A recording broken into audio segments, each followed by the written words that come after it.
இது மகிமை நேரம். பிதாவாகிய தேவனாலும் கர்த்தராகிய இயேசு கிறிஸ்துவினாலும் உங்கள் எல்லாருக்கும் கிருபையும் இரக்கமும் சமாதானமும் உண்டாவதாக. மத்தேயு 5 அதிகாரம் 44வது வசனம். நான் உங்களுக்கு சொல்லுகிறேன், உங்கள் சத்துருக்களை சிநேகியுங்கள், உங்களை சபிக்கிறவர்களை ஆசீர்வதியுங்கள், உங்களை பகைக்கிறவர்களுக்கு நன்மை செய்யுங்கள், உங்களை நிந்திக்கிறவர்களுக்காகவும் உங்களை துன்பப்படுத்துகிறவர்களுக்காகவும் ஜெபம் பண்ணுங்கள்.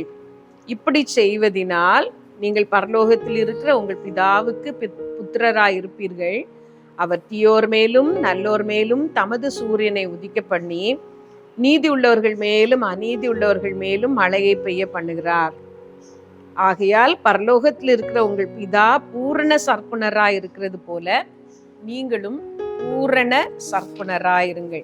ஆவிக்குரிய வாழ்க்கையிலே நாம் முதிர்ச்சி அடைவதற்கு சில காரியங்களிலே நாம் பூரணராக வேண்டும் என்று சொல்லி வேதம் நமக்கு சொல்லுகிறது. பூரணராக வேண்டும் என்று வேதம் சொல்லுகிற நிறைய காரியங்கள் உண்டு. இந்த நாளிலே நாம் தியானிக்க போகிறது பூரணராகும்படி நாம் செய்ய வேண்டிய சில காரியங்கள். உங்கள் பிதா பூரண சர்க்குணராய் இருக்கிறது போல நீங்களும் பூரண சர்க்குணராயிருங்கள் என்று சொல்லி, உங்களை நேசிக்கிறவர்களையே நீங்கள் நேசித்தால் நீங்கள் விசேஷித்து செய்கிறது என்ன என்று சொல்லி இந்த பகுதியிலே ஒரு கேள்வியையும் ஆண்டவர் நமக்கு முன்பாக வைத்திருக்கிறார். மற்றவர்கள் நன்மை செய்தாலும் அவர்களுக்கு தீமை செய்கிற ஒரு சாரார் உண்டு. நாம் என்னதான் அன்பு காட்டினாலும் நம்முடைய அன்பை புரிந்து கொள்ளாமல் நமக்கு விரோதமாகவே இருக்கிற ஒரு கூட்டம் உண்டு. அதே போல இன்னொரு சாரார் அன்பு காட்டினால் அவர்கள் அன்பு காட்டுவார்கள், நாம் செய்தால் நமக்கு பதில் செய்வார்கள். இது ஒரு கூட்டம். இன்னொரு கூட்டம், இந்த மூணாவது கூட்டத்தை தான் ஆண்டவர் இந்த இடத்திலே நமக்கு சுட்டி காட்டுகிறார். தீமை செய்கிறவர்களுக்கும் நன்மை செய்ய வேண்டும். என்னதான் பாடுபடுத்தினாலும் அவர்களிடத்திலிருந்து வெளிப்படுவது ஆண்டுடைய அன்பும் ஆண்டுடைய கிருபையும் ஆண்டுடைய இரக்கமாகவே இருக்கும். அப்படிப்பட்ட ஒரு கூட்டமாக நாம் மாற வேண்டும் என்று ஆண்டவர் விரும்புகிறார். நன்மை செய்கிறவர்களுக்கு தீமை செய்கிறவர்கள் இந்த உலகத்திலே உண்டு. நன்மை செய்கிறவர்களுக்கு நன்மை செய்கிறவர்கள் உண்டு. தீமை செய்கிறவர்களுக்கு நன்மை செய்கிறவர்களாக நாம் மாறும் பொழுது பரலோகத்தில் இருக்கிற பிதாவுக்கு புத்திரராக நாம் மாறுகிறோம், ஒரு பூரணத்தை அடைகிறோம் என்று சொல்லி வேத வசனம் நமக்கு சொல்லுகிறது. சத்துருக்களை சிநேகிக்க ஆண்டவர் சொல்லியிருக்கிறார். பகைக்கிறவர்களுக்கு நாம் நன்மை செய்ய வேண்டும், நம்மை துன்பப்படுத்துகிறவர்களுக்காக நாம் ஜெபிக்க வேண்டும். இப்படி நாம் செய்யும் பொழுது சபிக்கிறவர்களை நாம் ஆசீர்வதிக்க வேண்டும். இப்படி நாம் செய்யும் பொழுது பூரணராகிறோம் என்று சொல்லி ஆண்டவருடைய வார்த்தை சொல்லுகிறது. நம்முடைய மனித இயல்பு நன்மை செய்கிறவர்களுக்கு தீமை செய்கிறவர்களுக்கு நன்மை செய்ய நமக்கு சம்மதம் தராது. நான் எவ்வளவு அன்பு காட்டின பிறகும் என்னை என்னவெல்லாம் கஷ்டப்படுத்தினார்கள், அவர்களுக்கு துன்பம் வரட்டும் என்றுதான் நாம் நினைப்போம். ஆனா அதையும் மீறி கர்த்தாவே அவர்களை ஆசீர்வதியும், எங்களுக்கு தீமை செய்தாலும் நீர் அவர்களை ஆசீர்வதியும் என்று சொல்லி அவர்களை சகித்து நேசிக்கிற ஒரு அன்பு நமக்கு வேண்டும். அவர்களை மன்னிக்கிற ஒரு இருதயம் நமக்கு வேண்டும். அவருடைய ஆத்மாக்களுக்காக ஜெபிக்கிற ஒரு இருதயம் நமக்கு வேண்டும். மற்றவர்களை மன்னிக்கவும் அவர்களுக்கு அன்பு காட்டவும் லகுவா இருக்கிறதற்கு நான் ஒரு காரியம் சொல்லி தருகிறேன். எல்லாவற்றையும் ஆண்டவர் பார்த்து கொண்டிருக்கிறார். அவர் நீதியுள்ள நியாயாதிபதி என்று நீங்கள் அவரை நம்பி பாருங்கள். மற்றவர்கள் மேல் கோபம் காட்டுவதற்கோ அவர்கள் நமக்கு செய்ததற்கு பதிலுக்கு பதிலாக செய்வதற்கோ நமக்கு தோன்றாது. கர்த்தர் எல்லாவற்றையும் நீதியாக நியாயம் தீர்ப்பார் என்பதை நாம் நம்பும் பொழுது, அதை நினைக்கும் பொழுது மற்றவர்களுக்கு நாம் பதில் செய்ய வேண்டும், அவர்களுக்கு தீமை வரும்படி நாம் செய்ய வேண்டும் என்கிற நினைப்பு நம்மை விட்டு போய்விடும். கர்த்தர் எல்லாவற்றையும் பார்த்து கொள்வார். அவர் அறியாமல் நம்முடைய வாழ்க்கையிலே ஒன்றும் வராது என்று சொல்லி நன்மை செய்கிறவர்களாகவே இருக்க நம்மை நாம் ஒப்பு கொடுக்கும் பொழுது கர்த்தர் நம்மை ஆசீர்வதிக்கிறார். நாம் அவருடைய பிள்ளைகள் என்று அழைக்கப்படுகிறோம். அந்த பூரணத்துக்கு நேராக நாம் கடந்து போகிறோம் என்று சொல்லி ஆண்டவருடைய வார்த்தை சொல்லுகிறது. இந்த வசனத்தை கேட்கிற, அந்த வார்த்தைகளை கேட்கிற நீங்கள் யோசித்து பாருங்கள். இப்பொழுது யாரெல்லாம் உங்களுக்கு சத்ருவா இருக்கிறார்கள், யாரெல்லாம் உங்களை துன்பப்படுத்துகிறார்கள், யாரெல்லாம் உங்களை சபித்து கொண்டிருக்கிறார்கள் என்று ஒரு நிமிடம் நீங்கள் யோசித்து பாருங்கள். ஆண்டவருடைய சமூகத்திலே மனப்பூர்வமாக அவர்களை மன்னித்து விடுங்கள். ஆண்டவரே, நான் மன்னிக்கிறேன் என்று சொல்லுங்கள். நீங்கள் அப்படி சொல்லும் பொழுது பெரிய சுமை உங்களை விட்டு விலகினது போல் இருக்கும்.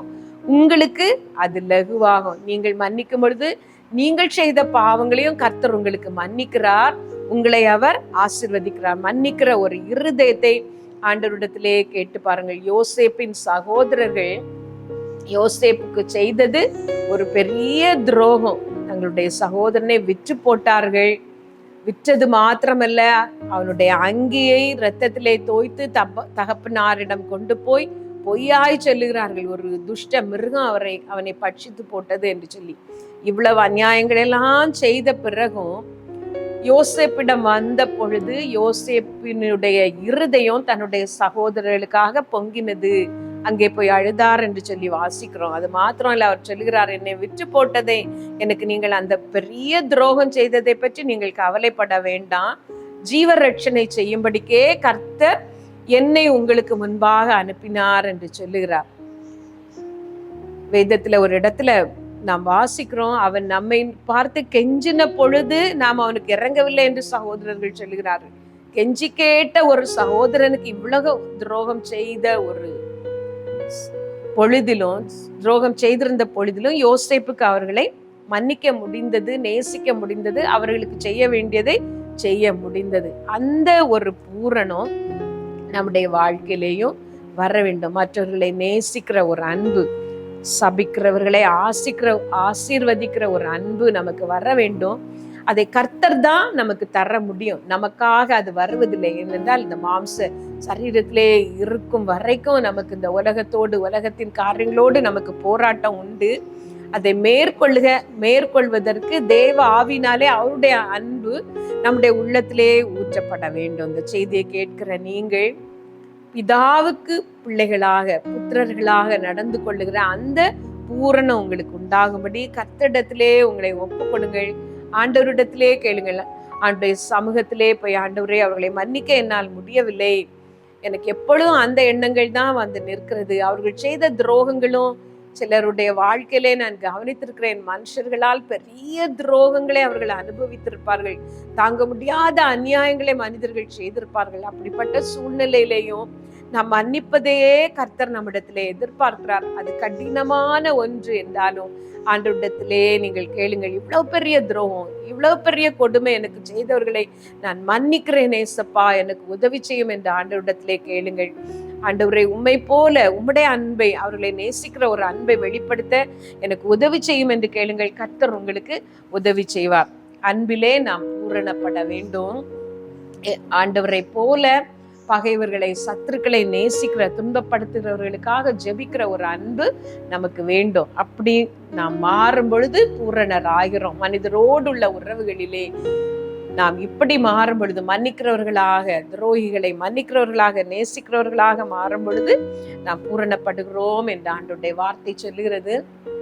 கண்களை மூடி ஆண்டவருடைய சமூகத்திலே ஒரு நிமிடம் உங்களை ஒப்பு கொடுத்து ஜெபிப்பீர்களா? யாரெல்லாம் உங்களுக்கு அநியாயம் செய்திருக்கிறார்கள் அவர்கள் எல்லாம் ஞாபகத்துக்கு கொண்டு வந்து உங்கள் வாய்களை திறந்து, ஆண்டவரே, நான் அவர்களை மன்னிக்கிறேன் என்று சொல்லுங்கள்.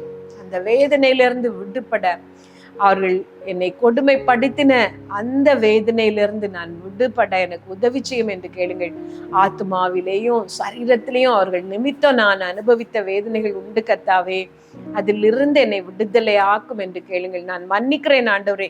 அந்த பெயரை சொல்லி ஆண்டவரிடத்திலே நீங்கள் ஒப்புரவாங்க. நான் அவர்களை மன்னிக்கிறேன், எனக்கு உதவி செய்யும்.